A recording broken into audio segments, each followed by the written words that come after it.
Here's the biggest mistake that professionally successful women make when they try to cut back on their drinking. It's usually step one and pretty much guarantees that if alcohol wasn't that big of a problem, it's about to be. By the way, I'm Colleen and I'm a mindful drinking coach, and I work with high achieving women who want to cut their drinking by about 80% without quitting. So every successful person knows that in order to achieve something, you have to set a goal. You have to know what it is that you want. The problem when you're drinking too much is that you're really only focused on what you don't want. I have done thousands of discovery calls at this point, and when I ask a woman, okay, what is it that you want? Here's what she tells me. I don't want to worry about my health. I don't want to feel like I can't control myself.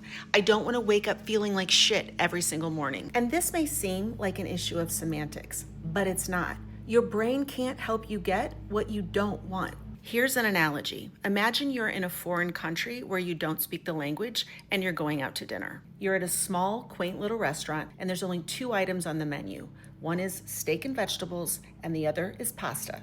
And you're gluten-free, so you want to get the steak. But instead of pointing to the steak when the waiter asks what you want, you start pointing to the pasta because you want him to understand that's what you don't want. What do you think he's going to bring you? And it's the same thing with alcohol. The more you focus on not drinking or drinking less, the more obsessed you get in your brain and the worse this gets. Setting a goal to drink less is actually a negative goal in that it's the inverse of what you really want. You need to set positive goals where drinking less would just be a natural side effect. The truth is that it's not actually alcohol that you crave anyway. What you really want is a sense of relief from your stress, a sense of connection to yourself and the people around you.